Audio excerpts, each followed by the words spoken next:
We are going to talk about a movie. This is gonna be a disaster. It was one of the best movies of the year. It's gonna go so well.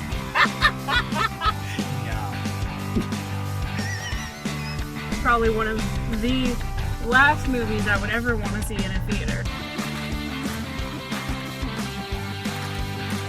Hello and welcome to 10 Years On. I am your host, Jacob London. This is episode 10, March 12, 2010. I'd love to join my amazing co-host. How are you today? I'm great. Dude, we made it to 10 episodes. That's a pretty big deal. It is. With the amount of films that we've had to watch to get to this point. Congrats everybody. Yes. We should be celebrating right now. And there's this episode I don't think there's much to celebrate about the content coming in this episode, but This week features my favorite film so far that we've watched and my least favorite. So we have a real wide range spectrum. Let's also introduce my co-hosts, my other panelists. How are you guys today? Yeah, Nick and Peter? We've watched a lot of movies in the past 10 weeks. This week we watched a lot of movies for 1 week. So, yeah, it's a very up and down episode. There's good, there's bad, there's a bit of in between. It's like we hit a milestone and then we shit a brick. That's poetry. That's, yeah. Oh, yeah. That's Shakespeare, right? I'm a poet and you just don't know it. Oh, well... this one's going to be a fun episode. I can already tell. Oh, yeah. Let's start with our first film. We're going to kick her off with one that is a little more... kind of middle of the road, I would say, probably. Kind of middle of the road. So let's start with Green Zone, which obviously was the biggest film that week. Discovering covert and faulty intelligence causes a US Army officer to go rogue as he hunts for weapons of mass destruction in an unstable region. I don't mind this poster.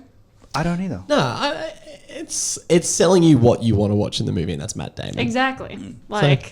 It's a Matt Damon poster. It's got those Bourne vibes, so I feel like people will be like, oh, is this something similar? And it's, it's marketing to the right people. It's marketing to the right people, but I don't think it's marketing the right movie. No. Because you go into this and go, oh, so basically the US government is fucking everyone.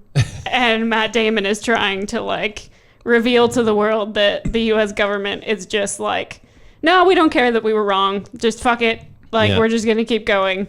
And to put that movie out at this time and not really tell people what it's about in the U.S. is a little... That's a brave strategy. Yeah, that's a brave strategy. It's a bold strategy, Cotton. See if it pays off. Well, let's just start talking about this film, I guess. I remember the first time I saw this was at 3 a.m. in the morning, 10 years ago at a movie marathon. Oh.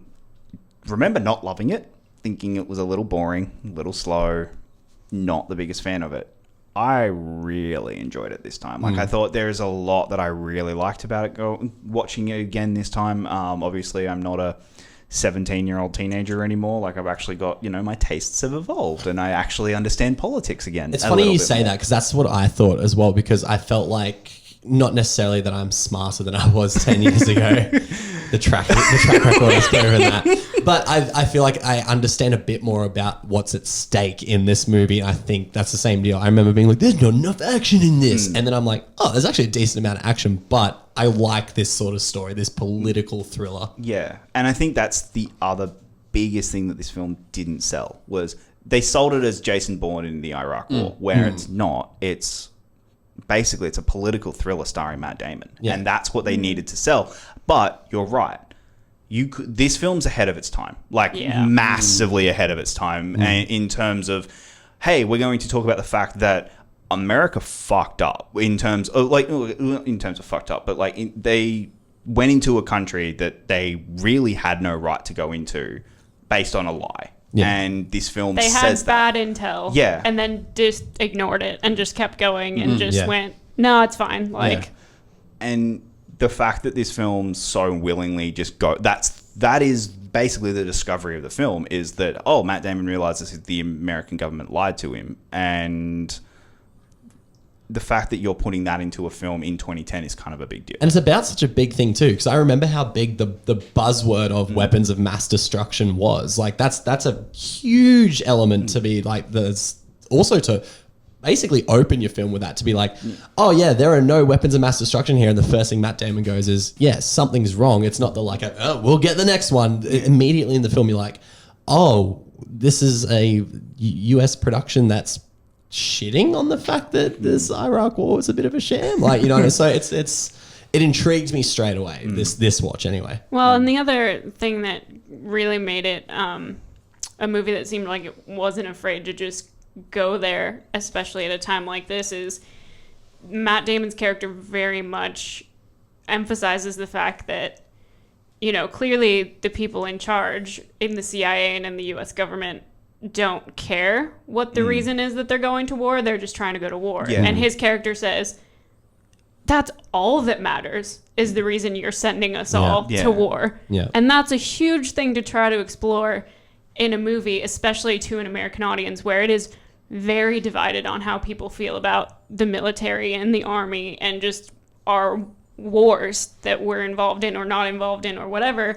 But when we go and put soldiers out there, no matter what branch of whatever it is, like, to me, there better be a damn good reason if people are going to go die. And if you're lying to them about why they're going to go possibly get killed, that's a huge thing to try to explore and make an American audience swallow. Like, that's not a light topic. Also, to make it a good movie, and I actually think there's not many directors who could pull that off. And Paul Greengrass, as like we were talking about United 93 earlier, that's a film that it takes a certain sort of filmmaker, someone who's not afraid to show you the nitty gritty and the dirty, but also sort of portray it in an interesting and entertaining way. I'm not saying this movie is like overly entertaining, because it is a slower drama at points, and it really takes its time to really hammer you over the head with some facts.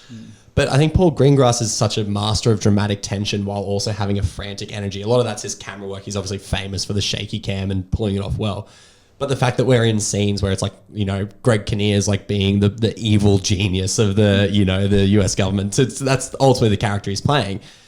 To get a sense of dread from him with a sort of frantic energy is hard to pull off. And that's why I think this film works on a lot of levels. I think everyone's said everything about it. Like I saw this 10 years ago, and I remember thinking the shaky cam, I remember, affected me a lot more. Like rewatching it now, I was like, oh, it's actually not as frantic as I remember it. Yeah. And I was the same. I went into this movie thinking it was going to be like Jason Bourne in a war zone. And I'm not smart when it comes to political stuff. And I didn't really remember too much about the story, but rewatching it, it's like, this is definitely a topic that will upset a lot of people. It's got and things I think to because say. the movie's but I don't think a lot of people remember it. Like it's like, as I said, it came out it's far ahead of its time. This is a movie that if it was released recently, you'd definitely have a lot of people talking about it, and it would piss a lot of people off because... Yeah, I mean, it did. It was a box office bomb. Yeah. Like, it did not make back its money, and people were mad. And like, there were people who were genuinely mad at this film and angry for it being anti-American. And I think back then, you had more people who would have said, oh, it's anti-American. Now I think that those ones would have been very silent. I think the majority would have been, no, this is a really interesting movie and I think that it is a good movie. It is a very good movie, but I don't think it's a great movie. But I think it's a good, solid framework to work around. And I think the political stuff inside of it is fascinating. And that's where I wish it worked a bit more on. I feel like if it was released within the last couple of years, it would have been a little bit more balanced in terms of, you'd have your people saying it's anti-American, but then you'd have an equal amount of people saying, no, this is what we need to talk. These are the things we need to talk about if we're going to keep our government in check. Like, we need to know these things and talk about these things.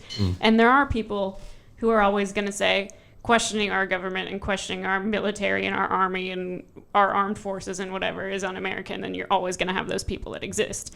but I think now it's a lot more acceptable. I don't know if that's the right word, but it's a lot like people are more willing to say, I think no. I think people are a lot more willing to say their views on things. We're a bit without more self-aware repercussions. as a society too. Like we kind of know when shit's going wrong. And we kind of know that we actually have a voice now. So yeah, I agree. It's Yeah, I mean, even look at 3 years ago, Vice. Yeah. It wasn't about it, but it touched upon this exact same storyline of Yeah. we wanted to go to in Vice they're like, we wanted to go to Iraq because we wanted to go to Iraq to install our own leadership, our own leader. And I like that the film looks at it and goes, that didn't work. Like they show that scene of hell, what America's installing a leader and Iraq just not accepting it. And there's a lot that I think this film does well. There's some other parts where I think it is a little cliched, and I think it does use some stock characters, but it's not a detriment to the film. Like I don't think it completely takes away from it. It definitely gets its message across, like without too many hindrances as well. Like, and it's entertaining enough. Like the action scenes are pretty cool. I as much as I know we were talking about this, that the third act is definitely the most Hollywood part of the movie. It's a big chase scene. There's lots of explosions, lots of gunfights. But I actually like how that concludes. Like that's possibly the strongest message of the movie is when I can't remember the character's name, but the one from the beginning of the movie who helps Matt Damon, Freddie. When he gets to shoot and he's like, Matt Damon's like, no, we were going to take him in. And he's like, it's not your country for you to decide like how we treat the people who fucked us over, basically. Yeah. And that's a very strong thing to the point to be like, to tell Americans like it's not your place to decide what happens in this country and be like, wait a second, aren't we the superpower of the world? You know what I mean? It's fucking bold, man. So props to Greengrass and everyone. I think the first two acts are the strongest part of the film. Like, and I mentioned this last night. I was saying, well, I think the third act does get very Hollywoodized in its action, in the way that it's telling the story, and that it's very much, giant chase with 4 different people all going after this one guy. Yeah. That kind of takes me out a little bit, but it was still entertaining. Like I was still enjoying it. It's just the first 2 acts are stronger for me, which is funny because I reckon 10 years ago I was like, oh, the ending's awesome, but the first 2 acts are boring. And it's like, I grew up. But yeah, I don't know. This was a solid movie that I enjoyed. And I would recommend people check out now. Yeah. And if you've seen it, I would say go back and rewatch it, because I think this is one that's going to get the appreciation over time of, hey, upon reflection, it's actually a pretty good film. Yeah. I wouldn't be shocked if people come out and go, oh, I don't like the cliched characters, or I don't like this. And I'm like, okay, that's fair enough. But I think the message of the film would have overshadowed a lot of opinions that people had maybe back 10 years ago. Yeah, for sure. And also the marketing would have overshadowed the opinions 10 years ago of, oh, but we wanted Jason Bourne in the Iraq War. It's not what this movie is, and I'm glad it's not. Yeah. Because I think this is a bit deeper than what that could have actually been. All right, let's move on to our next movie. We have the 2010 film Remember Me. A romantic drama centered around 2 new lovers. Tyler, whose parents have split in the wake of his brother's suicide, and Ali, who lives each day to the fullest since witnessing her mother's murder. I mean, the rom-com of the year. Fucking hell. The rom-drom of the year. Yeah, I think this is... the poster's fine. Like, it's a... I mean, the poster's trying to sell the romantic comedy drama, definitely. Like, it's putting Robert Pattinson at the forefront, which is obviously what they wanted to do. Yeah. And it's making him look desirable because... not that he's not okay. In this movie, he's not. I mean, in this movie, he's not. A bit of a fucking dropkick in this movie. Him and his best friend, dude, are like not great catches. College bros. Like, we'll get there. Not great, but the poster's not bad. Yeah, like it's. I think the poster's selling like the first 3/4 of the movie. Yeah. The one thing about the poster, I was like, why are they smiling? Like, they're not. Like, that's maybe one thing where you're like, they're not smiling. She kind in of looks this like she's movie. giving him a handy. Actually, you know what? But this poster, she's liking it more than him. This poster is definitely trying to sell a romantic comedy, not a romantic drama. Yeah. Like they need to be a little more dramatic, I think, in this poster. Yeah, give us like Brooklyn's finest. Yeah, Especially- For just a Especially stoic since face. that tagline is like gives you a raw and gut wrenching performance, and you're like, that's not associating words with smiling people on Yeah. a poster. However, I agree with that review. Yeah. We will get to that. All right. Well, let's start talking about it. Are we gonna work right. our way to it, or are we just gonna talk about it? Okay, let's just talk really quickly about the things that we do really like about this film, because the biggest thing for me is Robert Pattinson shows the signs of the actor he would become. yes, He is showing signs in this film. Oh, you are really talented. Like you are talented. I love the boardroom scene with him and Pierce Brosnan. Yeah. That was my favorite Yeah. scene in the movie because it was just too like, and Pierce Brosnan, it can act when he wants to, and just their dynamic in that scene, the way they sort of go, they're actually matching each other's levels of like, you know, masculine aggression, father and son relationship. Like if this was an Oscar movie, that's the Oscar scene. And Yeah. it was it hit me as Yeah, well. and I mean, you're just waiting for him to say you're gonna lose her like you lost your son. Like Yeah. you are waiting Yes. for that moment, and when it hits, it's oh fuck, like That's the second oh fuck. When Pierce Brosnan tells all his boardrooms like, sit the fuck down. I was like, wow, you can talk to people. You can talk to your board like that. You know what? I want to be a CEO. The Robert Pattinson scene of aggression that I really liked was when he fucking grabs the table and chair of the girl that Yeah. cut his sister's Yeah. hair. I was like, In the classroom. I love that he didn't say a word. Like he took all of his aggression out by throwing the fire extinguisher out because he knew that he was probably going to punch her. So, yeah. But I loved that it He was dispels a little bit of aggression but, and then but I just love that it was this like case of like, you fucked with my sister, and someone like his character, you sort of think he could be like that dick guy who's like has a sister and like he loves her but he never shows it. But I think the fact that he obviously, because he lost his older brother, and he just cherishes his younger Yeah. sister so much. that was a very I nice think aspect that's of the something that movie. this film does really well. Yeah. Is Yes. showing the relationship he has with each family Yeah. member. Yeah. And she's not written terribly. No. No. Like, And she's quite she's good. a good actress. Yeah. What? Oh, sorry.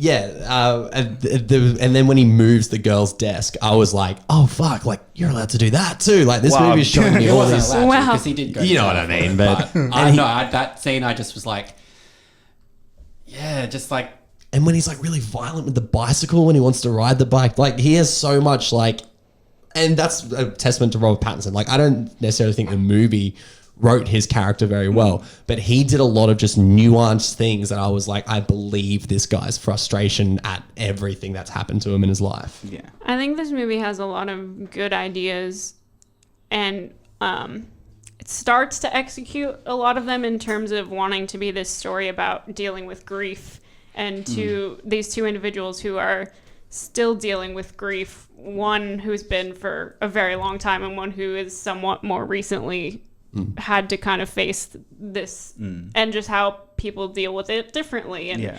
how it just kind of stays with you, and what that manifests to. And I think, like I said, it kind of starts to execute a meaningful story around that idea, and it just isn't quite all the way there. Yeah, and that basically culminates in the ending, which I mean, okay. Again, this is one of the most famous bad endings of a film. Should we also say, did we all know? Yes. the I ending knew it. right? I mean, I think I was the only one who had seen this movie. So yeah, I haven't seen this yeah. I movie. hadn't seen Okay, it, but so but I knew of the ending. I had seen this movie before, so I definitely knew what the But when you ending was. first saw it, you didn't know. No, when I first okay. saw it, I didn't know. It was just like, Fucking I think I was just, Jesus. I think I just like was looking for something to watch, and I was like, oh, like I'm interested to see what Robert Pattinson is doing outside of Twilight. Because Like, yeah, and it at was this just point, we'd kind of, only seen him in Twilight And it was- and Harry Potter. But and it was so I just kind of wanted to see, because I've never been a fan of the Twilight films, but I thought he was really good in Harry Potter for the Yeah. little bit of him that we did get. Yeah. So it was a movie that I just put on because, it was like, oh, like a romantic drama. Sure. And then you get to the mother frickin' ending and you Which go, is dramatic. and literally, You go- like the last 2 minutes of the movie, Yeah. where Like- nothing has been alluding to what. and they happens. give you they give you about 0.5 seconds to prepare because they write the date on the whiteboard That or the fucking chalkboard. reveal of They that. write it on the chalkboard and you go, are they about to... Is this really where this is It about was- to go? It's that, it's 'cause even knowing that this movie ends, and I'm just going to say it, with 9/11. When that chalkboard revealed, I was sitting there watching it and I went, get fucked. That's just like you are doing the worst thing a lazy writer can do, and that is capitalize on fucking the worst things that happen in the world for emotion in a film that really hasn't earned it, in my And opinion. that is my biggest problem with the ending. It's because it's It- yeah. That it was... Hey, re- different Ugh. story. If he's a firefighter, maybe.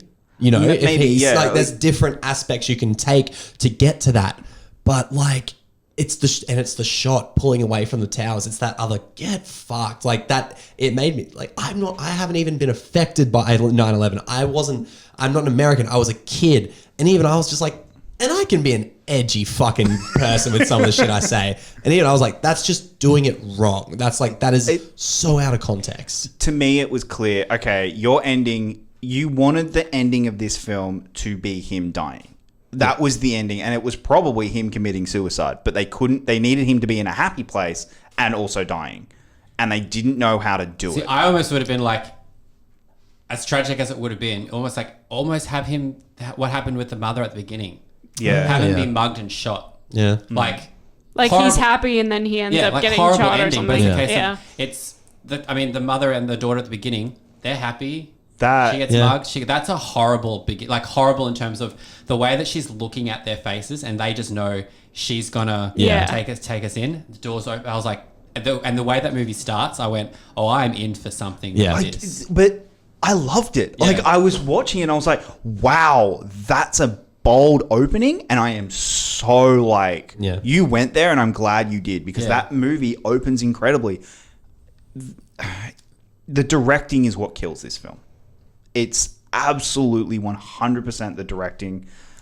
And it just pains me because there is a good movie here. Like there is a really good movie in this. And yeah. As the American on this panel, can Yeah. I talk about why 9/11 Yeah, that's upset fair. me in this movie? Yeah. Because like the first time I watched this movie, I thought it was fine. Like I was kind of bored through a lot of it just because like we have said the directing is definitely a big problem in this movie. Yeah. And then I didn't even because thinking back on it, I didn't remember that there was the chalkboard reveal. I just remember what happens Yeah. in the last 2 minutes of the movie. And just like it sucks because like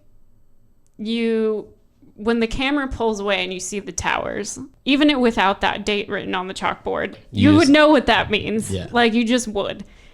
And it's just it made me angry even when we watched it this time. Like when it happened, I was just really upset. It's just like I can't see even fake footage of 9/11 without just like losing it. Like Yeah. I can't do it.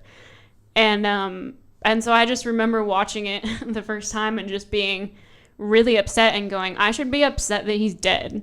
But like I don't even care that he's dead. I'm just upset that they just put 9/11 in here, and now I'm upset because I'll never forget the day that 9/11 happened. I'll never forget how upset I was. I'll never forget like that day Yeah. and just how much it affects me and has always affected me emotionally. And then it's like, well, now I'm just upset because that event in history upsets me. I'm not even I'm not reacting to the movie Yeah. Yeah. emotionally. I'm just upset. And that's shit writing. Like to bring, like not to take away from how But you it felt, is. but that's But it is. shit fucking writing. Because if you looked at your script and gone, it's sad, but we really need an emotional punch, and they're like, what's really sad? Oh, 9/11 was really sad. That's fucked up. That is super. That's. I don't know how to. It's like having a romantic comedy and then realizing they were inside a Holocaust camp the whole time. You know what I mean? Like it's like they've had it really hard, but good thing they found comedy. You know what I mean? It's fucked. Yeah. I hated this movie. It is boring as batshit. I hated watching it. This is the worst one I've watched this year. I know we're going to talk about one later. Wow. No, I think Remember Me is honestly one of the worst fucking movies I've ever seen. Wow. I don't agree with that. I really don't I agree with do that. not. The more I think about it, I hated watching this movie. I think Because it angers me as someone who enjoys movies to that extent. I like getting emotionally invested in films, but I couldn't care less about half the people in this film. It's I mainly didn't buy because in. I know one of the movies we're going to talk I know. about, I and know. the one that we spoke about last 2 weeks ago being fucking Cop Out, and you're saying this is worse. I get that this movie, like with the ending, this movie is like horrific because of that. It just is so emotionally manipulative, and it's like this has no reason to be here, and like that's such a cop out. For lack of a better word, cop out. It's such a horrible thing Yeah. to be like, this is what we're going to use to propel emotion. But like taking the ending away, I still didn't like it.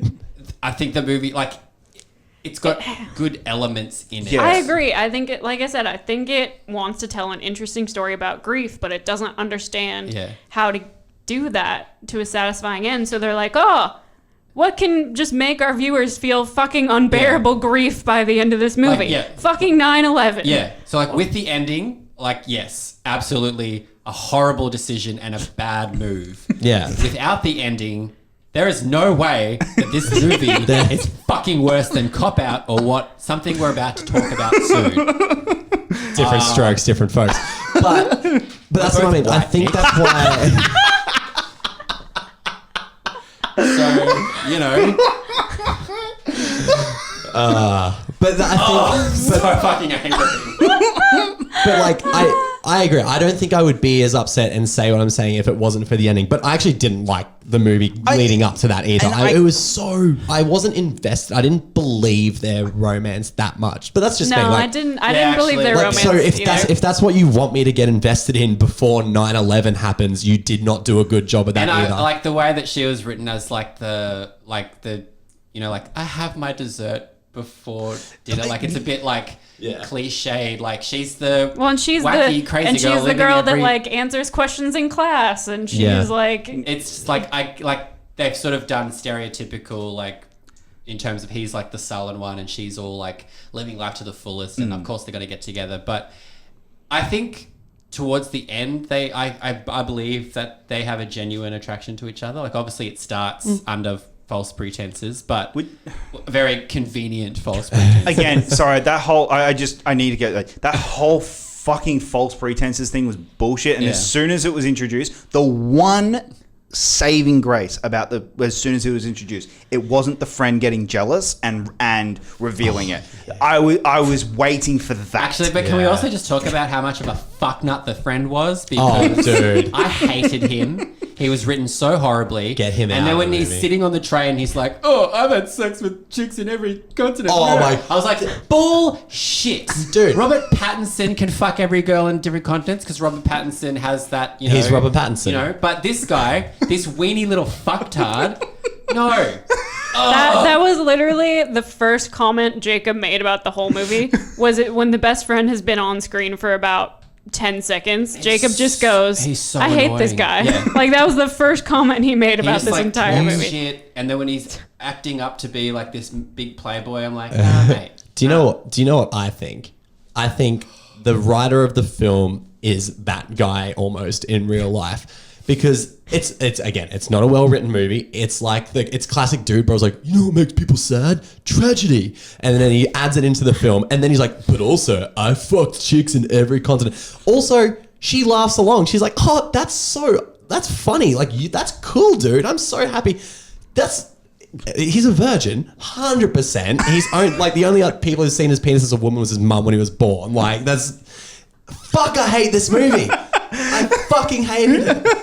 I never want to watch it again. So I'm not that hard on this film. No, me neither. But I I think Pierce Brosnan is terrible in this film. Oh, he's New York. Yeah. So it's funny. So Robert Pattinson's British. Yeah. Yeah, Pierce Brosnan is something. Welsh. I think so. Lena Olin, very, like, she's like Mediterranean or something. And you're meant to believe that Pierce Brosnan and Lena Olin had a baby, and it That's- turned out to be the whitest kid. The pale- Because Lena the pale Olin is boy. very olive-skinned. So I don't believe that they would blend that. But yeah, his accent isn't great. It's still not worse than what we're about to talk about. I love that how quickly he was impressed by her at that dinner scene. Like it's I'm not saying that she wasn't like making a bad impression, but he's gone from literally like I have no time in the day except for myself. He's like, you're a fantastic conversationalist. After one sentence, I'm like, there is who. Fuck this movie. Testament to the writing. Really. Testament to the writing that was written by someone who's fucking dumb, deaf, and blind.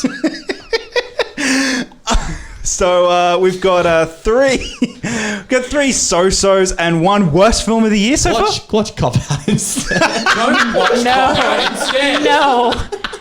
Listen to me because this is my channel and I'm the only woman here, so I have some form of sense. Yeah, No. I made you, Nick. I can bring you justice. No. Absolutely fucking not. Do not. Like, unless you're an edgelord like Nick. Do not. Dank edgelord. Oh wow. Okay. Wow. You've lost all control. I've got to follow that up somehow. That escalated quickly. I was not expecting that. I wasn't either, but I just kept thinking about the movie. I was getting real mad. Oh, You would like Nick when he's angry. so let's move on to one that is more universally happy for all of us, and just get us all try and elevate the mood a little bit. She's Out of My League. An average Joe meets the perfect woman, but his lack of confidence and the influence of his friends and family begin to pick away at the relationship. I hate that they've added the three dudes at the back. Yeah. I mean, the that's- DVD copy has just Just Just them those two. two? I Oh, like okay. That it's Yeah. just them two, because that just makes it look like some bad I'm- sitcom. Well, 'cause and I'm he intrigued. looks like a weird lesbian with the stripes. It's not good. Because I'm intrigued. I can't remember how they marketed this movie. Was it marketed as a rom-com or was it marketed as like a dude bro comedy? I think it was marketed as a dude bro comedy. So Which- that would make sense. Makes Which no sense to me. Yeah, it's actually incredibly sweet. No, I agree because I think it's great, but like interesting to see because like that would be the poster for the dude bro comedy. You know what Yeah, I mean? Whereas I the guess. poster we got in Australia, which was just them two, two. is the romantic Yeah. comedy. Yeah.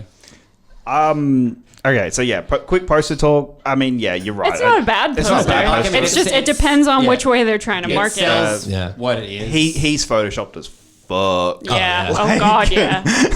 Yeah. That's really bad Photoshop. But otherwise, yeah, not a bad poster. I mean, they both of their faces look far too photoshopped. Like her Yeah. face, I don't know. Are you gonna do the epic zoom Yeah, on this sure, one? alright. Like, it's not great. Oh. Yeah, it's Yeah, not. It's not great. Oh, I just realized. Like, she I doesn't just- look super invested. Yeah, I just saw all of like I can just see TJ Miller's face, and Mike Vogel. Mike Vogel's not looking at them. He's looking up. But yeah, at Mike right Vogel's now. like, oh, there's some other person. Like He's like, oh, it's the dude flying the plane. at least like TJ Miller's face is like he's in disbelief, which is what he is in the movie. The other guy we'll who I get to TJ think Miller. it's Nate Torrance, I think that's his name. He's just happy. But he's having Yes. the whole He's movie, having so the that whole makes movie. sense. And Mike Vogel is, he's like the kind of like the stud of the group, and he's probably just like, oh, it should have been me. Anyway. But yeah. yeah, it's an Yeah. okay. It's I movie. mean, completely fine. it sells exactly what the movie Yeah. is. To a degree. Yeah. All right, let's talk about She's Out of My League. This is my favorite film of the year so far. You know what? That shocked me. Like, not that it's your favorite, but like, I think like, I mean, compared to definitely what we've watched this year, like this is the one that you really got attracted to. I mean, number 2 still Daybreakers. So like, it's it's not been a great year so far. I'm not gonna lie, but I think it's really sweet. I think it's really funny. Yes. The humor holds up The really humor, well. and that was Which- 10 minutes in, it hadn't for me, and I was worried. 10 minutes in, I was like, oh no, if I was really worried that the humor wasn't gonna hold up, Yeah. because TJ Miller says a lot of very, very inappropriate things that were in the first 10 minutes. in the first yeah. 10 minutes, and I was like, oh, this might not hold up. But it then got very funny and very quickly. And I love this film. I thought it was think very it's good. I think it's such a smart film because, like we just said, the humor does hold up really well, but also the premise of the story is just so good. Like, it's so good natured. Like, if you don't like try to be an asshole and like try to be super arrogant and like treat this woman like she's just a really hot woman, she might be interested in you. Yeah. Weird. I really liked that, like, because rewatching it, I'm like, I actually completely believe that she's into him. Yeah. Like, even Yes. though, and like, I was like, he's not, like, yeah, he's like, when you look at them together, okay, yes, Alice Eve is stunning and Jay Baruchel's like not on an equal level, but I was like, but he's not unattractive. No. Like, when they're sitting together, I'm like, if I saw those two together, I'd be like, I believe it. Like, Yeah. and it's how she's like, everybody treats me like I'm meant to be this 10 perfect girl. And she's like, and I'm not. And I like that she's like, that's why I broke up with my much more attractive ex-boyfriend, because he treated me like I was perfect and I'm not. And she's like, and that's why the only reason I'm mad at you is because you're doing the same thing, not because of how you look. Yeah. I was like, I like that that's the message. And I like that it's coming from her. Yeah. Yeah. That she's like, just treat me like a person. And he's like, I want to treat you like a person. So just don't listen to your dude bro friends. And- Which is that's great Yeah. because normally in any other sort of dude bro rom com, it would be flipped around. It would be the dude bros goes like, "But you are good enough for her, bro," and then like, "Go get it." You know what I mean? Like Yeah. that would be the movie. But you're right. It's smart. But It's he's very well written. confident initially. Yes, Yeah. because he has no chance. Because he is has what like no thinks, chance. yeah. So it's just like when they're on the date, you're like, you're not trying to impress her, which is why the date goes so well. Well, and Yes. I think it's a great commentary on the fact that so much of the time men have no idea what women are actually thinking or what they're actually looking for. Yeah. Like, I just think it's a commentary on like all these guys trying to be like, this is what you got to do. Yeah. This is what you got to do. I've dated so many people. I know that mean, this is what you got to do. We know someone like not personally between us, but like we all know someone. I thought you were gonna be like, we know someone who does Sorry, I was more opening it up. It's like, like just the way that you were like, sorry, I definitely directed hands right at Jacob. And that's not what I intended. Not what I intended. But like, we all have a friend who has been in your ear that one time who's gone, dude, she's so into you, and then you're like, you have no fucking idea. You listen to them because they're the one instilling confidence into you to an extent. But like the fact that this movie can be still so relevant 10 years later Yeah. and still be hilarious, like that is. I don't know if it was an underrated comedy for its time, because I remember watching it at the cinemas and loving it, and it's one of those movies that consistently pop up over the past 10 years, and I've gone, I love this movie. Because I got like quite like hit me because I was looking at it going like, I've completely been like Wing, who I think is like completely out of my league in terms like the way that he looks.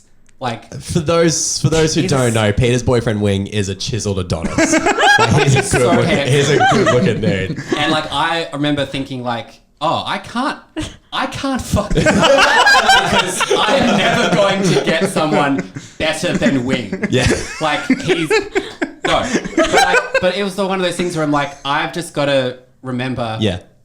You are good enough. But like watching that movie, I was like, yeah, you just listen to so much other shit, whereas the whole time you're like, I don't need to. No. I'm actually good, Yeah. and he likes me, so therefore, why can't I just accept that? Like It's so it sweet. was- This I movie know. is so I sweet. I like a little rom-com like this is the one that makes me just go, I'm so good. It's fine. But that's the other thing I really liked and really loved about this film is they act like humans. Like, they, Yes. like, and Yes. that's the thing that drives me crazy about a lot of romantic comedies is you watch two people not be humans. Yeah. Like who are no, you're just both being idiots through the entire film. And you know, the scene with the parents is the most perfect and it's When they first meet her. and Yeah. you know, they get into an argument Yeah. because you know, he's too embarrassed to say anything, so they get into an argument, which Yeah. makes sense because, yeah, you would be.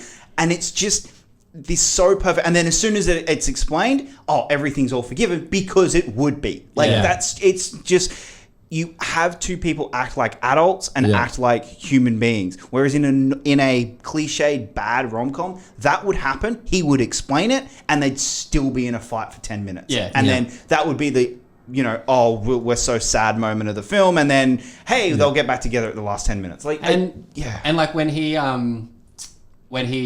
premature ejaculates.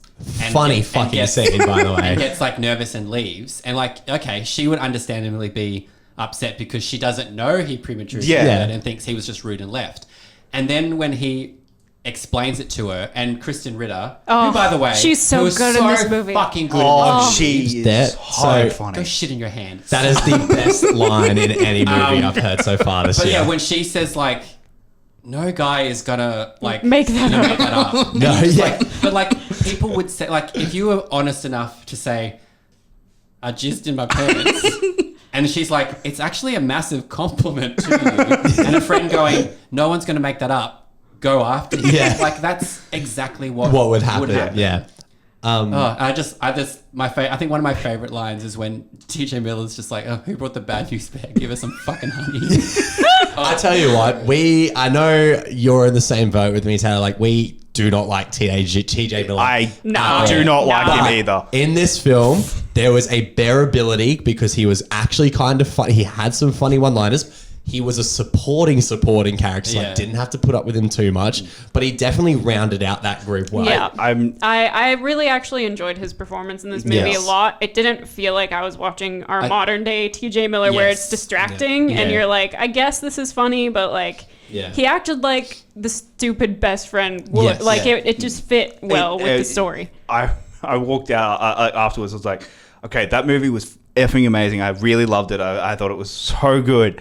I hate it because it made me like TJ Miller in Yeah. this movie. Like, Yeah. it's just, I walked out going, he was funny. He was genuinely funny, and you Yeah. can't take that away. And I like that his character, like how he confronts Yeah. the girl, how he was like, The- why did we break up? And how she said, you were fine for me. You were just never good enough for yourself. And you're just like, oh man, you're so fucking This stupid. movie's so profound. It is. It's really but is. and it's but like it's- but- packaged in this very fluffy, like, Yeah. you know, like slightly raunchy comedy, but it's got some deep, like, Yeah. relatable stuff in it. But when it happens, it's not like it doesn't feel like a weird rom-com moment where it's like you were never good enough for yourself. Like it doesn't feel like one she of those. literally just is just like, you were just not good enough for you, dude. Like, Like, it's really, I didn't have a problem Yeah. with it. Like, fuck off, I'm working. Like, why are we having this conversation right now? Can we do this later? Fuck yeah. I think the funniest moments in this film are with his family. His family, that teeters on a line that with Oh, with like Work, the girlfriend being part of the Yeah, family is also but- like, that's very Just no, heightened. But all of it. Yeah. No, but, Like, it's yeah. so good. But that is a testament to good writing, Yeah. because that could so easily be a disaster where every single time they're on screen, you're just like, I can't, like, this is driving me crazy. But it's, One of my favorite payoffs from that is when he's on the plane and he's just like, fuck you and fuck you and fuck you. But I love it because any other like traditional rom-com, he would have done that and he would have walked off. Yeah, Yeah. yeah. But I like how it's like, And it's like, either $25,000 to you or you sit back on the plane. You're just like, oh, I'm just gonna sit back on the then plane. I told everybody to go fuck themselves. And then we go away for a little bit, and then we come back, and it's the brothers doing that.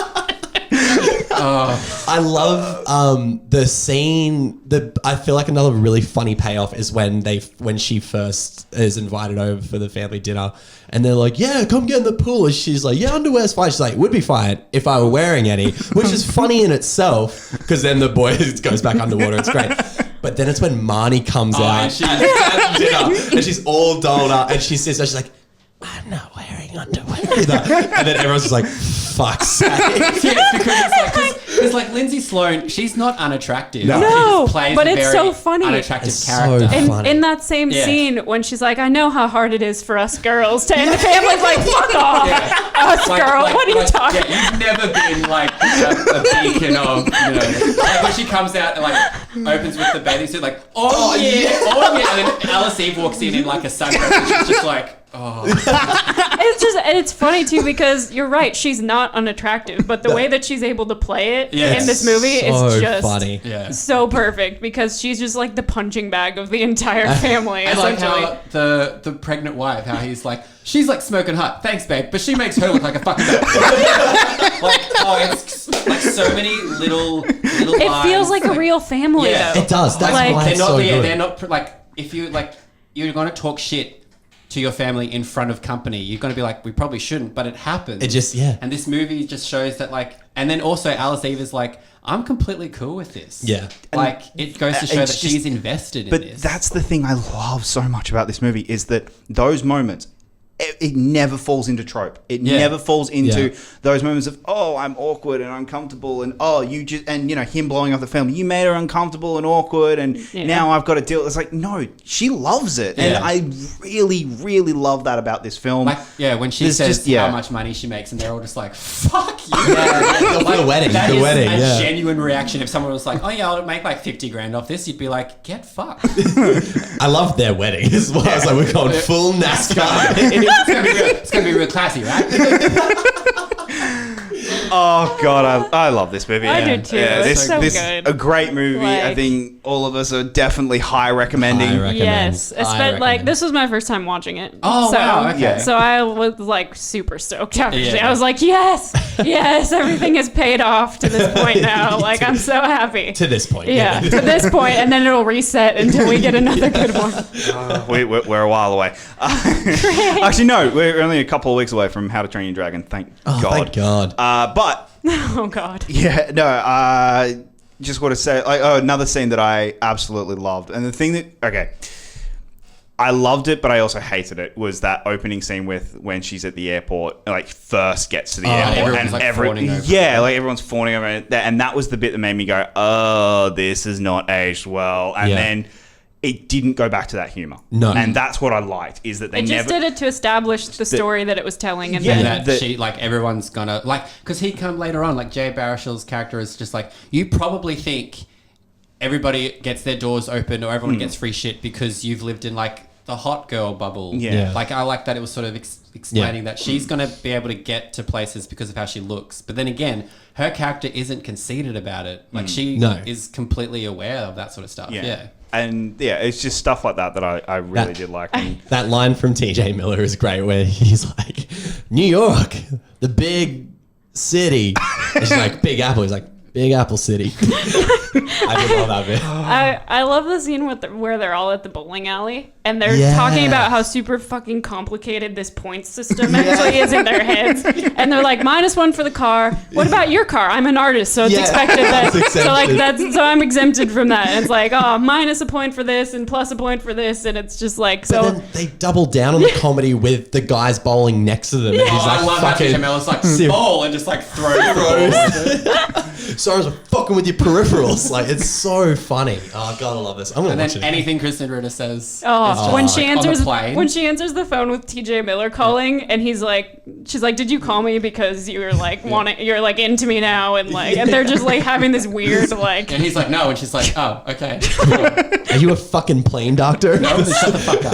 Oh, so good. Kristen Ritter, you should be in everything. Oh, yeah, God. well, that was she's out of my league. Very strong recommend from Strong everyone at the recommend. board. Strong recommend. Absolutely.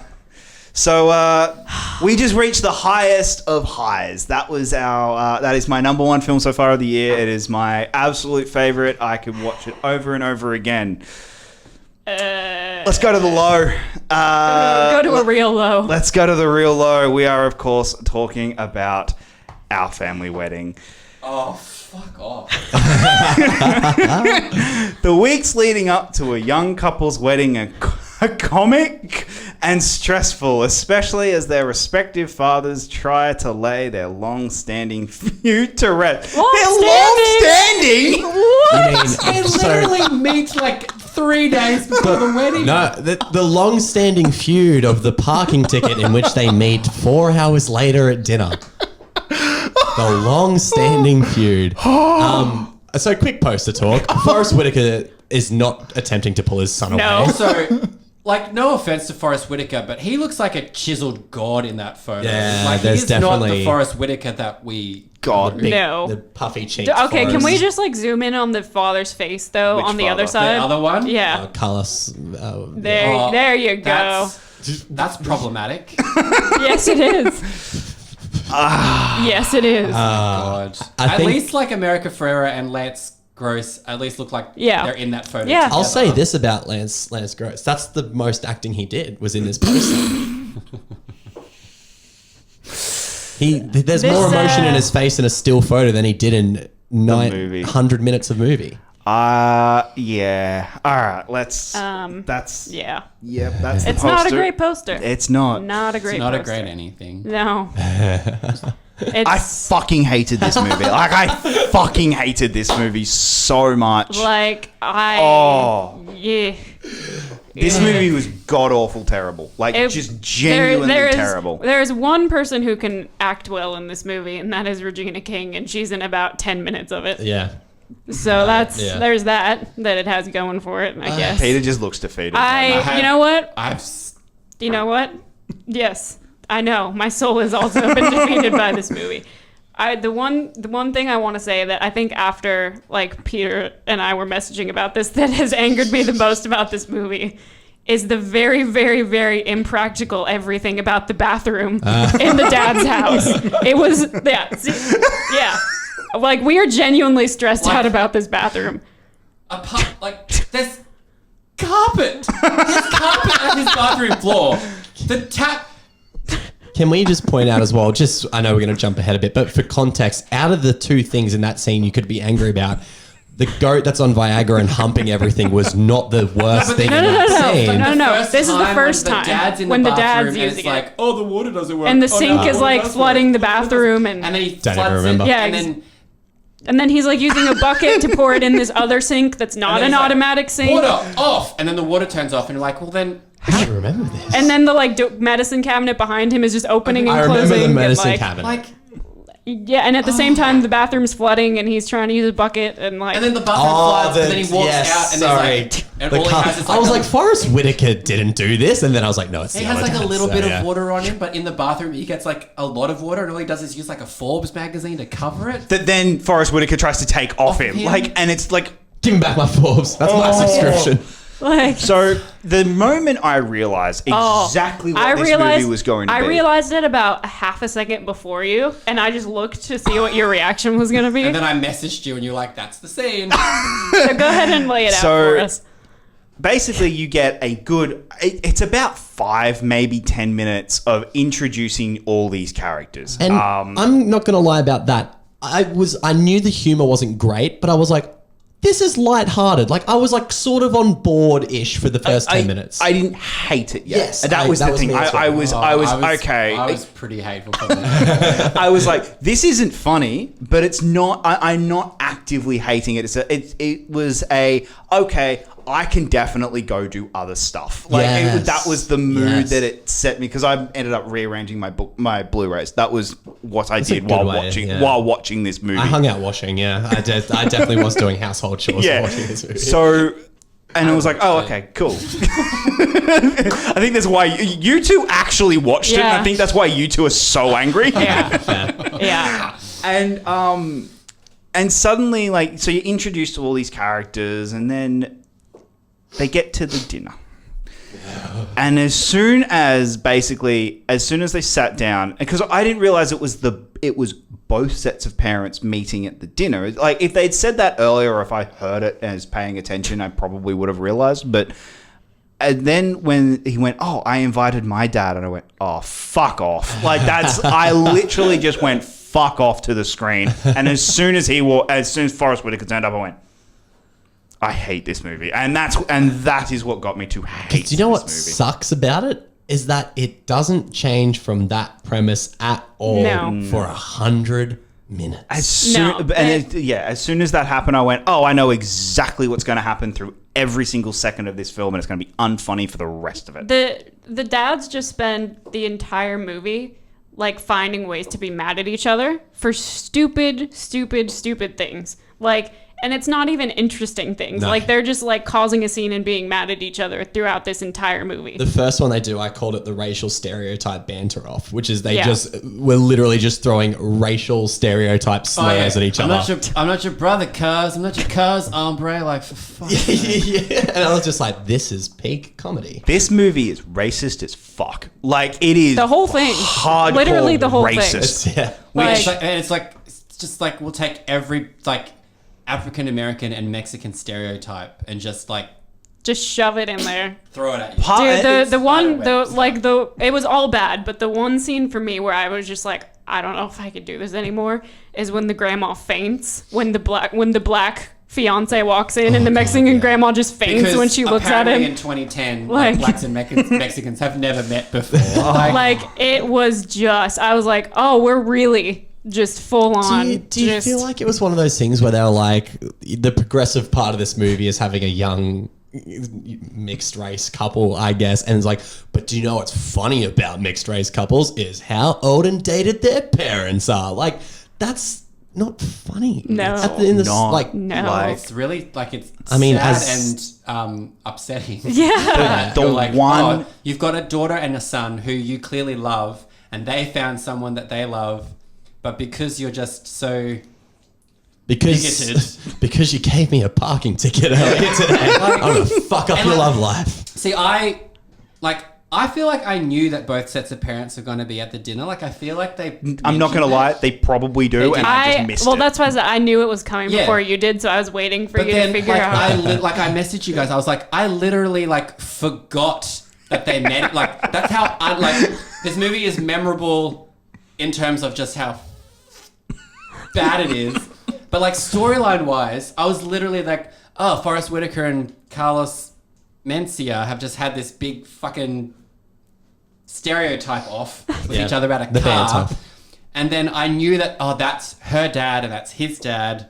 But then when they got to the dinner at the restaurant, I was literally like, I completely forgot you two had met because I Yeah. wanted to wipe everything away from my mind.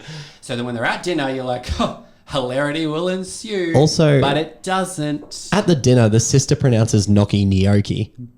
And that pissed me off because I love gnocchi. I think gnocchi's delicious. I know it's got literally nothing to do with the outcomes of the movie, but I just wanted to put it out there. She calls it gnocchi. And like also like we're playing up like that she's doesn't want a man or that she's like Yeah, very butch. that's- I And was remember like, that, Well, yeah. that seems. One of my favorite things that you brought up about this movie was that we were supposed to believe Forrest Whitaker was A pimp. yeah. I wrote, call me, say this is cultural appropriation, but I wrote Forrest Whitaker is a pimp dog because he is having sex with women a lot younger than him. And they want it? Like that's it. Like, That's what I he didn't believe. He never comes across as like if he was He's not charming. No. He's not He's funny. He's a radio DJ. like if he was charming, I might have bought it.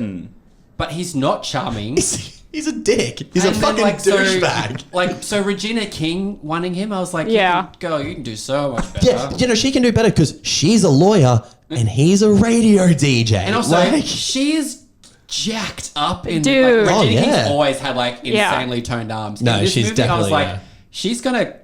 she's like, what else oof. was she doing around this time? Or was she just that fit? I think she's just I fit. don't know. Yeah. Yeah, I think No, so. Like she's, I think she's so. like Angela Bassett. She's just like permanently in this Yeah. like amazing shape. No, and fair. then you see Forrest Whitaker, and you're like, nah, mate.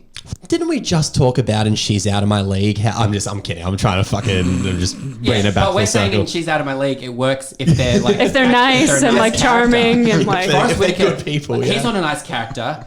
None of the characters are nice. no, Like- the I just couldn't like when they kept going.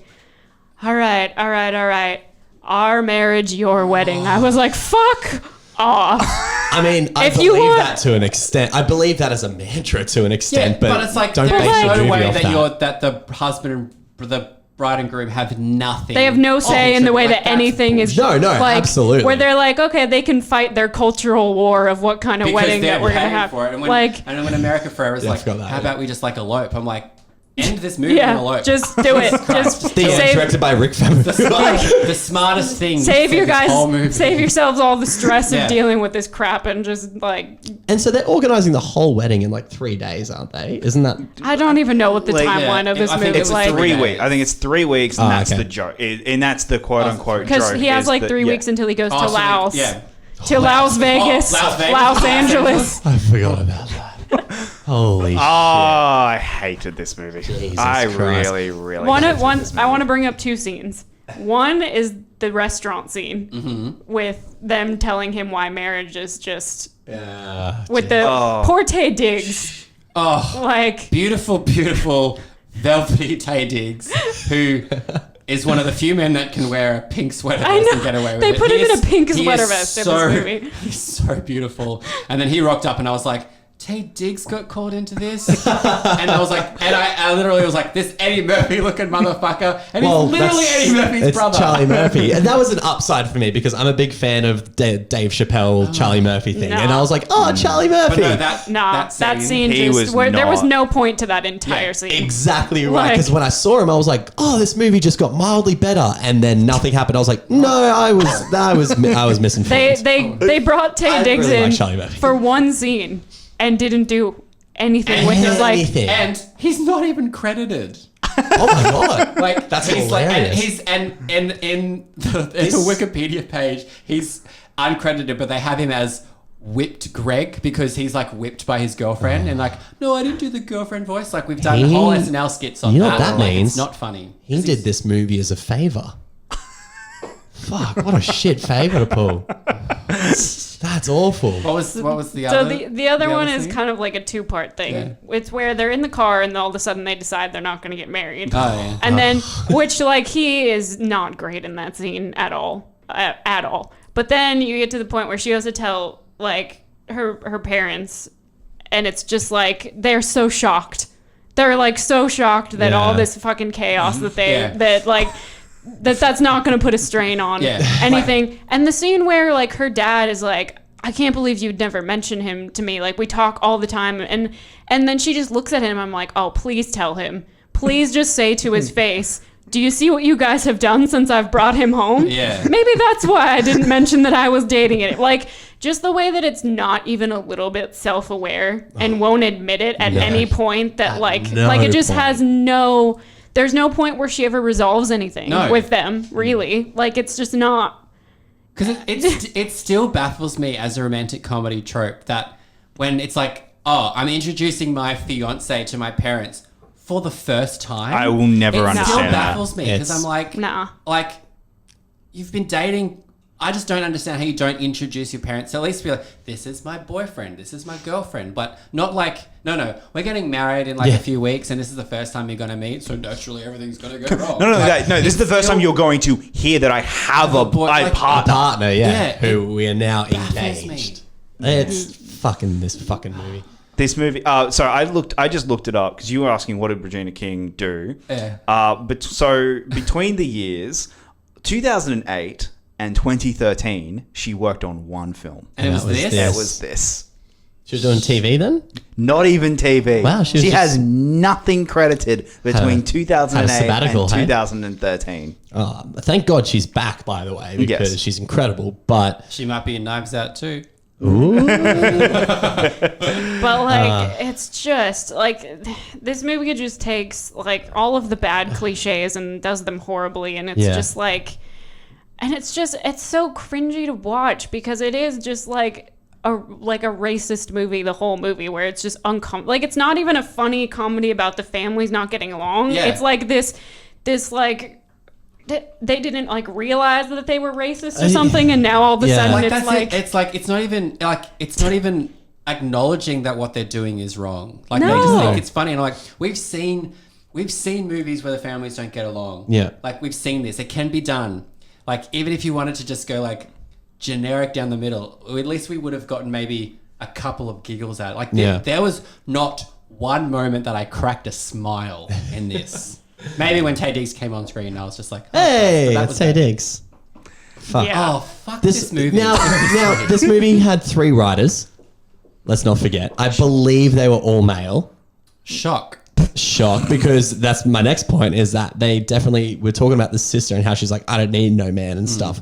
There's definitely towards the beginning a portrayal of the whole like women in relationships are just crazy. Like that's the mentality all the guys, all the older men definitely have in this because they're just like, Well, that's basically what that scene with Tay Diggs is. Yeah. all about. yeah, exactly. Yeah. That might be the one I'm actually referring to because there was like this. Now I don't fully remember why I wrote this note, but I wrote PTSD relationships. Now, did they say something about he was like one of the guys was like, oh, I'm so affected by how crazy this girl was. Might have been Charlie It was Murphy. Feels no, like it's the some- it's the mum. It's how That's it's the- right, okay. It's his mum was so wacky Yeah. and crazy. It's not Regina King. Oh, it's, No, the mum. it's Forrest Whitaker's ex-wife. It's yeah. Forrest. yeah.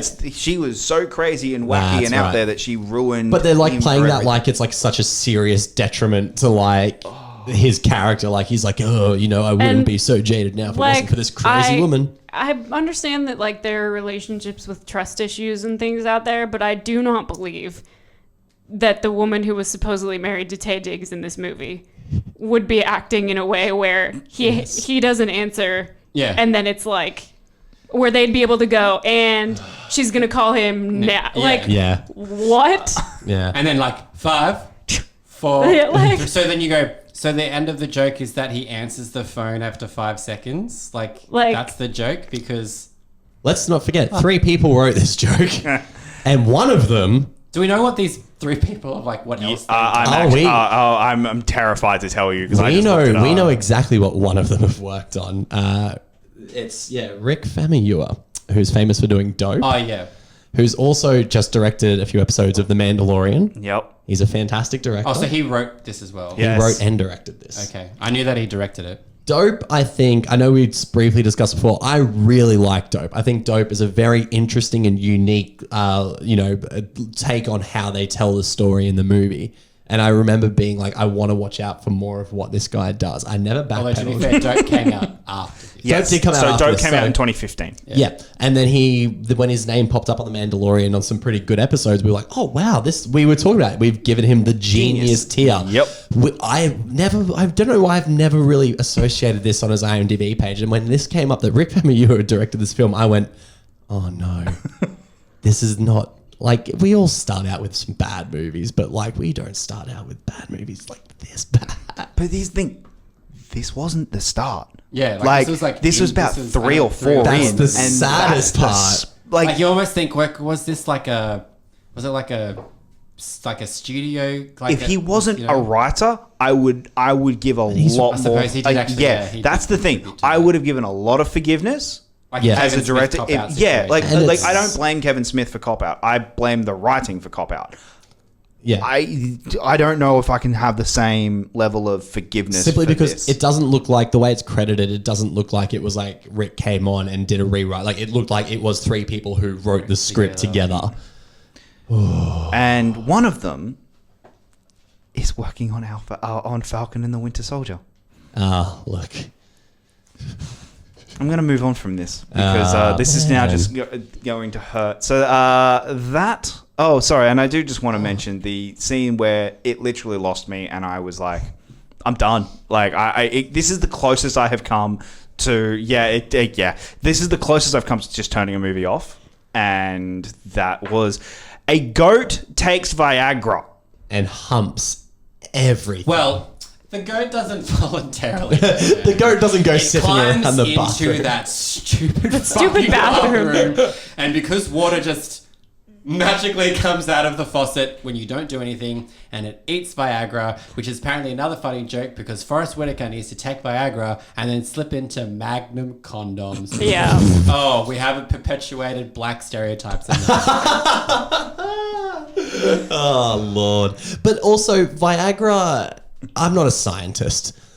But Viagra is not an... believe it or not, I'm a PhD in cop-out.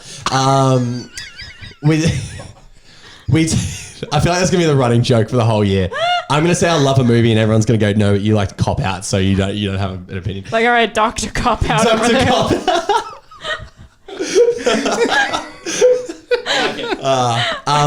Viagra is not necessarily... Dr. Cop-Out!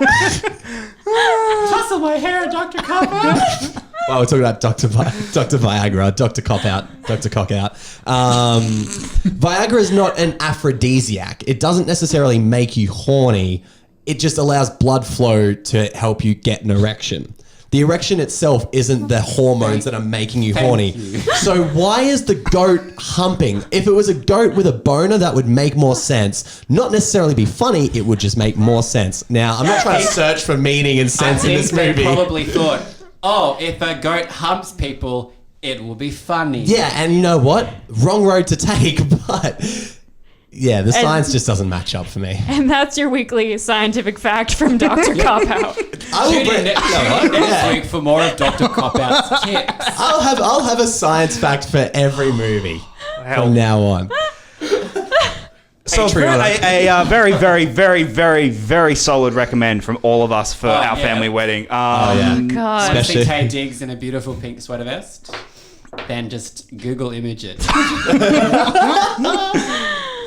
So that was the 4 films. We got through all 4 films. Ooh. This is our longest episode to date, but we did. It's Nice. the first time we've done 4 films. So Not All the right. last as well. What's our box office looking all like? right, we started with Alice in Wonderland on $62.7 million. Green Zone opened 14.3. Yeah, that's not good for a $110 million film. That's really not good. She's Out of My League with $9.7 million. That's pretty good. Shutter Island with $8.14 million. Remember Me with $8 million. Our Family Wedding with 7.6. So I'm going to say this. I am very proud of the American audiences for realizing that Our Family Wedding was the worst of the 4 films. So that was the one Yeah. that it didn't support. So I'm very proud of that. Avatar with 6.5 million. Avatar is down outside the top 5. That's pretty impressive. In March. In March, yeah, I know, Jesus. but still. Brooklyn's Finest with 4.47, Cop Out with 4.2 million, and The Crazies with 3.6. I love that the Crazies are still in there, by the way. Like, I'm glad that sort of had some legs. Sort of, yeah. Kind of. It's been 3 weeks. Probably for its budget, though, as well. Yeah, I mean, true. like, Dropped out from last week. Percy Jackson dropped from 7th. Crazy Heart dropped from 9th. Valentine's Day dropped from 8th. And Dear John dropped from 10th. In major movie news, we have Steven Spielberg signs on to direct Robopocalypse. It's been 10 years. yeah, no Robopocalypse. I think I he's know. actually dropped out at this point too. Like I think it's one that he's always said I want to do, but I Yeah. just can't because Chris Hemsworth has signed on for that as well at this Right, point. okay. So yeah, that was about 6 years ago. So yeah, Marvel enters talks with Hugo Weaving to play Red Skull. Iconic. Nice. Yep, You of course know that those talks go very well. Yes, indeed. they do. David Fincher is in talks to direct an American remake of The Girl with the Dragon Tattoo. Yeah. Oops. That's Great. awesome news. Like, it shouldn't be like a thing that works. Like, because Girl with the Dragon Tattoo seems like I know it's like a crime movie that is, you know, the story is quite universal, but the actual settings and how the movie feels is very based in Sweden. So the fact that America got the remake right. And like the fact that they got a good director that Awesome like director, yeah. nailed it. Yeah. Yes. So I don't do the full list of releases and stuff, but at this point, Girl with the Dragon Tattoo has been getting it's been doing well in the US. It's Yeah. it's just outside the top 10. Right. They're getting the 2 sequels are getting released. Like Girl with the Dragon Tattoo, the Swedish version, Yeah. has only just opened in the US. Yeah, So okay. because it's an 2009 film, we haven't. I remember the quick succession they came out here Yeah. as well. Like, we got them quite quick. Yeah. Yeah, we get them later in the year. So, Robert Downey Jr. is in talks to join Gravity. Clearly, those talks didn't go well. Wow. Angelina Jolie and Robert Downey Jr. in Gravity just would have been So weird. Different movie, a very different movie. And we have the 82nd Academy Awards, which were held on March 7th. I'm just really quickly going to go through the top 6 awards. Monique won Best Supporting Actress for Precious. Christoph Waltz won Best Supporting Actor for Inglourious Bastards. your favorite movie. Sandra Bullock won Best Actress for The Blind Side. Jeff Bridges won Best Actor for Crazy Heart. And Catherine Bigelow became the first female to ever win Best Director for The Hurt Locker. And of course, The Hurt Locker won Best Picture. So good. So deserving. I mean, look, great. I think that's an very interesting year at the Academy Awards. And Yeah, definitely. yeah, and you know, other topics is Up won animated feature. Up actually tied for the most amount of Academy Awards won by an animated film up until that point. Beauty and the Beast was the other one with 4 wins because it wins for Best Original Score and it only won 2. Sorry, yeah, it won 2 Academy Awards. So yeah. Other than that, any major news stories jump out at you guys? I think I it's mean- kind of cool that 2 of them at least actually Happened. came Come to fruition, yeah. Yeah. I mean, yeah, we got 4 major news stories, 2 of which happened and 2 of which that don't. So, or 1 of which may end up one day Well, I mean, happening. unfortunately for Robert Downey Jr., Iron Man did really well, and he's had a pretty good career since. So, Yeah. I mean, I feel sorry for him that he didn't get to do Gravity as well. It's just interesting to me that we've had kind of 2 weeks, well, not 2 weeks in a row, but like 2 weeks of casting news about Gravity that both never Yeah. come to fruition. yeah. Like, because obviously being able to look back on it, you think about how much of a different movie that completely would have been with those 2 cast members Super versus different. what we got. Like, especially because, like, Angelina Jolie, when she pulled out, like, Sandra Bullock wasn't even in their top one. Like, it was, like, Marion Cotillard, Natalie Portman, and then there was this whole heap of, like, it was, like, Blake Lively, like, all these people. And I think the Oscar win definitely helped put Sandra Bullock back in. Because we also, as much as she had The Blind Side, she was also coming off All About Steve. Yep. Which, you know... I didn't Before The know. Blind Side, Yeah. Sandra Bullock's career was Oh my definitely up and God. down with a lot of... Yeah. That's Bradley Cooper's in that one as Yeah. well, isn't he? Yeah. So it was fuck, kinda that's like a that- bad that She one. was- wins that the same day. then she Like goes to I the just didn't Razzies. put the Razzies in here Yeah, because like I don't she went like to the them. Razzies and accepted her award. Because she did that the night before she then went to accept the Oscar. It's the only time it's ever happened Yeah. where someone's won the Razzie, Razzie and and then the an Oscar Oscar. the Then like next her night. career since the Oscar win is obviously she's very much more in demand, can pick and choose. But it's just weird to think that like Natalie Portman, Marion Cotillard, Blake Lively were like put ahead Yeah. of Sandra Bullock at this time. Yeah. In Australian release dates, we had Green Zone and Remember Me opening the same day as the US. We also had Cirque du Freak, the Vampire's Assistant. Oh my God. Open in here about The John 5 C. months. Ro- Yeah, about Yeah. 5 months after the US because it came out in October in the That US. just came and went, didn't oh it? yeah, It just fucking, yeah. It did Is your nothing. fave in that one?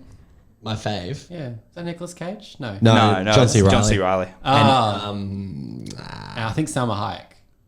I feel like she's in that. Who's in that? Yeah. Who plays it? But It's not Anton Yelchin, is it? No. It looks Don't like think him, so. though. I think Logan Taylor's going to do a really quick Google Yeah. search and have like it's just a movie that it's just literally like, came and went. Has no recollection in the brain. It's a no-no. Oh, is it? Okay. Hold on. Give me a moment, please. Josh Hutcherson, John C. Reilly, Jessica Carlson. Yeah, no names. Like other than those two, Other than Josh obviously. Yeah. Hutcherson. Yeah. Interesting. Ken Watanabe. Hey. No, Salma Hayek is in it. Yeah. Oh, Hey, well okay. done. Yeah. Well, Orlando Jones, Willem Oh. Dafoe. Oh, Jesus. Wow. Oh, Willem Wow. Dafoe. So, Oh, fuck. He likes to pop up in some oh weird god, that shit. poster though. I remember that post. That's, Yeah, the, so DVD, do that's I. the DVD cover. Yeah. yeah. Yeah. I remember that. All right. Guys, thank you so much for joining us this week on 10 Years On. I want to thank my wonderful panelists, Taylor, Dr. Cop Out, and Peter. What a fucking episode. Hey, this has been some highs and lows. Yeah, and this is I'm exhausted. Yeah. after that. very Yeah, interesting. it's like I'm just like therapeutic. Yeah. Watching bad movies and Shit. Bitching about them. Yeah. And also some really great ones. Guys, if you are joining along, we have a big week next week. You thought this week was long. We got a big one next week. We have Repo Man, Diary of a Wimpy Kid, The Bounty Hunter, The Runaways, and Greenberg.